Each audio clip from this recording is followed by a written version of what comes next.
Bismillahirrahmanirrahim. Assalamualaikum warahmatullahi wabarakatuh.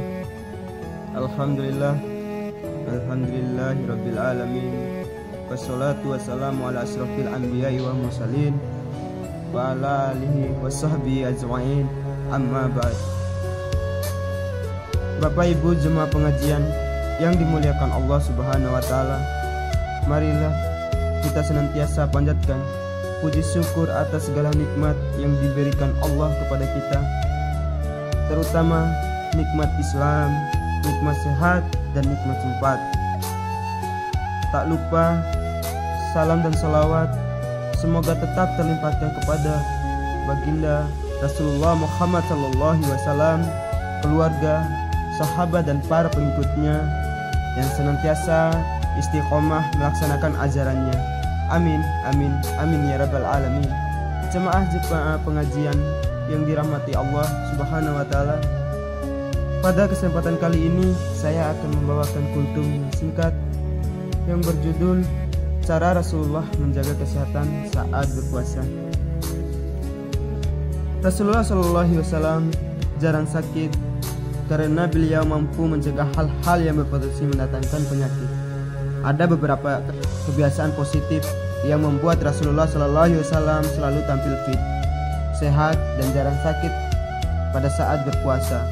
Antara lain, yang pertama, Rasulullah SAW selektif terhadap makanan. Tidak ada makanan yang masuk ke mulut Rasulullah SAW kecuali makanan yang halal dan baik ataupun yang thayyib. Halal berkaitan dengan urusan akhirat, yaitu halal cara mendapatkannya dan halal barangnya. Sedangkan thayyib yang berkaitan dengan urusan duniawi, seperti baik tidaknya bergizi atau tidaknya makanan yang dikonsumsi. Salah satu makanan kegemaran Rasulullah SAW adalah madu. Pada saat berpuasa biasanya beliau meminum madu yang dicampurkan air untuk membersihkan saluran pencernaannya. Rasulullah SAW bersabda, hendaknya kalian menggunakan dua macam obat, yaitu madu dan Al-Quran. Adapun cara yang kedua, Rasulullah SAW tidak makan sebelum lapar dan berhenti makan sebelum kenyang. Aturannya pun sangat mudah.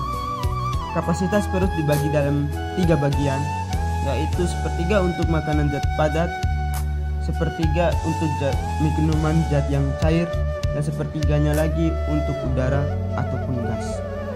Hal ini sebagaimana sabda Rasulullah SAW, hai anak Adam, tidak memenuhkah sesuatu tempat yang lebih jelek dari perutmu? Cukuplah bagi mereka beberapa suap yang dapat memfungsikan kedua tubuhmu. Kalau tidak ditemukan jalan lain, maka ia dapat mengisi perutnya dengan sepertiga makanan, sepertiga untuk minuman, dan sepertiganya lagi untuk pernapasan. Hadis riwayat Ibnu Majah dan Ibnu Hibban. Adapun cara yang ketiga, Rasulullah SAW tidak meniup makanan atau minuman yang panas.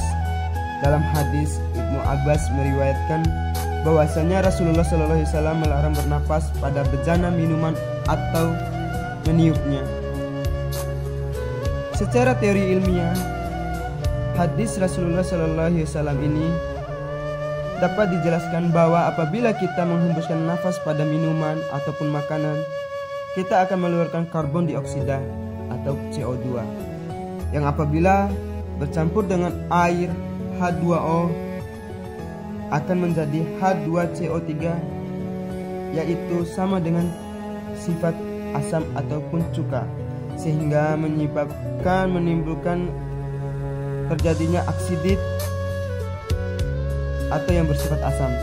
Bila kebiasaan ini berlangsung dalam waktu lama, akan dapat merusak kinerja ginjal serta dapat meningkatkan risiko serangan jantung.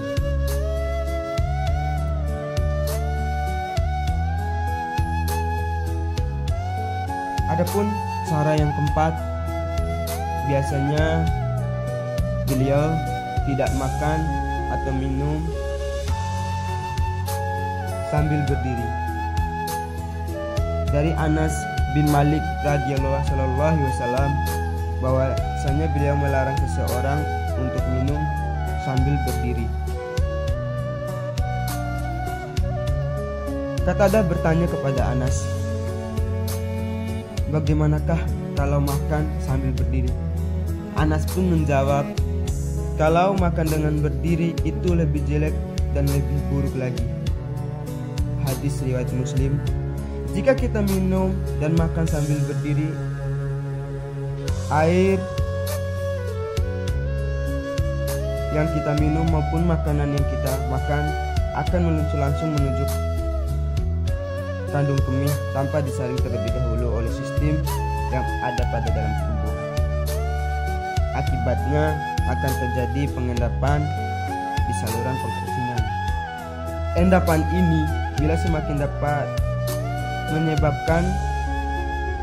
lama dapat menyebabkan penyakit kristal ginjal atau batu ginjal.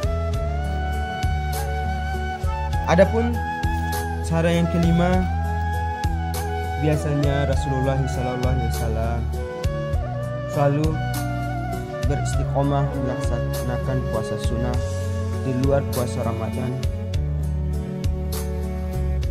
Ada beberapa puasa sunnah yang beliau anjurkan seperti Senin dan Kamis, puasa Daud, puasa 6 hari di bulan Syawal dan sebagainya. Puasa adalah perisai terhadap berbagai macam penyakit jasmani maupun rohani. Puasa sangat ampuh juga untuk detoksifikasi atau pembersihan racun dalam tubuh. Sebenarnya masih banyak sekali pola hidup sehat Rasulullah yang layak kita teladani. Namun karena keterbatasannya waktu, hanya sedikit ini yang saya sampaikan. Semoga kita bisa mengambil hikmah dan manfaatnya. Lebih dan kurangnya saya mohon maaf. Apabila ada kesalahan, mohon dimaafkan. Billahi taufik wa hidayah. Wassalamualaikum warahmatullahi wabarakatuh.